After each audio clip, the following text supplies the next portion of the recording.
Well, the Astros, the Orioles, and the Braves have been eliminated from the playoffs. Plus, we're talking Mets, Brewers. Brewers evened it up at 1-1. We also talking NFL trade rumors. Could Devontae Adams or Tyreek Hill get moved to the Chiefs? All that and more right here on Coast to Coast Sports. My name is Levi. Welcome back to the show.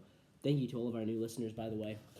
Let's start with the MLB. Let's start with the Braves Padres. What a crazy game that was. 5-4. Padres win it at home in front of a riveting Petco Park audience. They're moving on to face the Dodgers, and that's going to be a great game. I mean, let's be honest here. That's going to be a fantastic series. Padres-Dodgers, they played each other a week ago. Dodgers took 2 out of 3. I think the Dodgers will win again, but I will be rooting for the Padres. I'm a big Padres. I used to live in San Diego, if you guys don't know. Big Padres fan right here.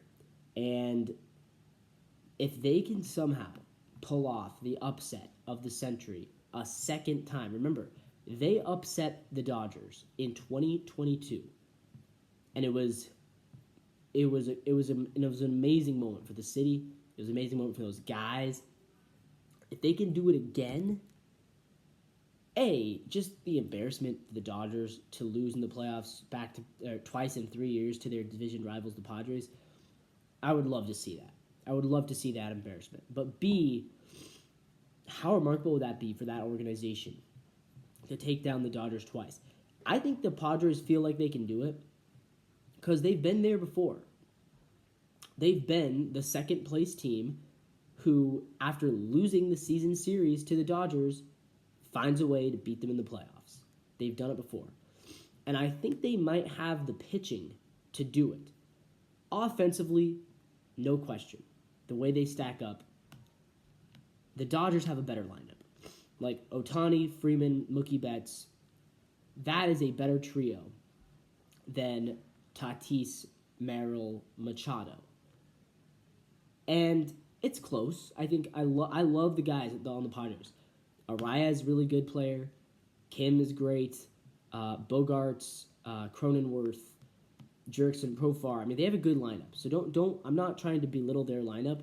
They have a little bit of everything. They got speed, power, average. The Dodgers have a little more of everything. But I think the key here is going to be pitching. And if you look at who they've got and what they've been able to do, I think San Diego can hold their own against the Dodgers. I really do. So let's go through their rotations really quick.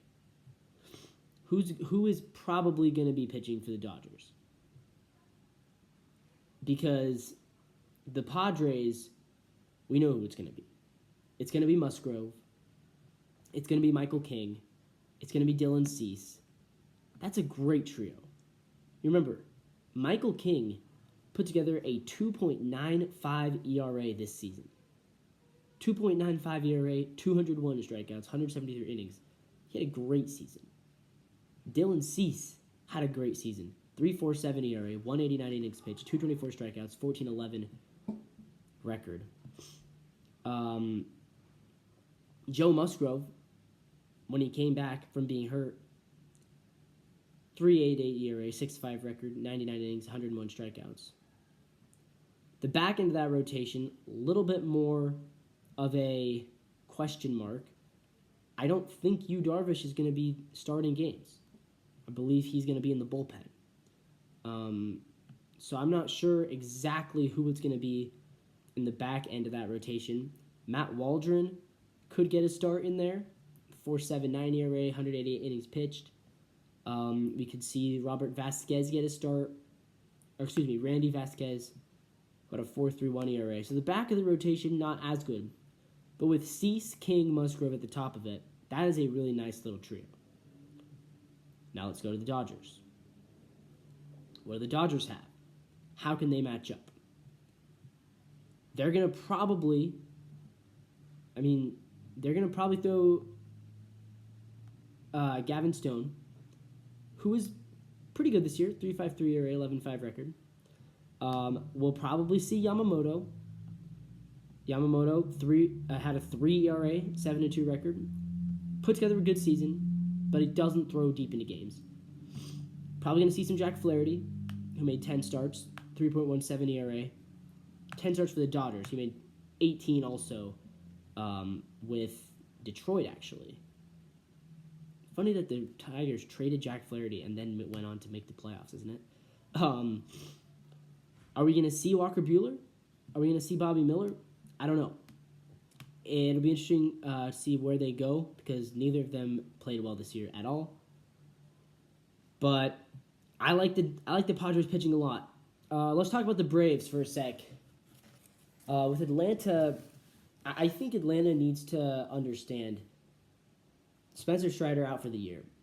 Acuna out for the year. Riley was out for the second half of the year. I mean, it would have been a tough order to make a run. Without your best pitcher and your two best hitters, how could you expect to make a run?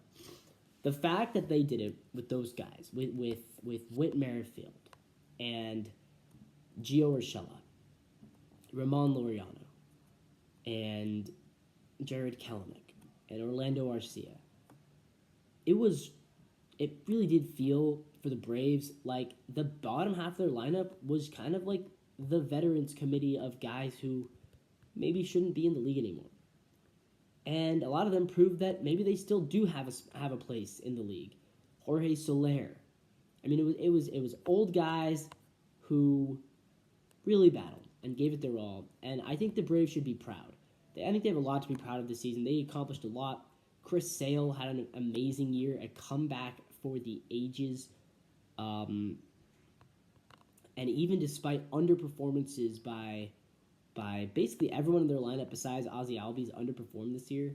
I mean, even when they were healthy, Acuna and Riley underperformed. They still managed to make the postseason as the number 5 seed. And I think the Braves should be proud of what they achieved. I would not hang my head if I was the Braves. Because I don't think most teams, if you say, oh yeah, your ace pitcher, your MVP level center fielder, and your all-star third baseman are all going to be out for the last 2 months of the year, and a couple of them for even longer than that. Good luck. And the Braves still made the playoffs, so congratulations to them.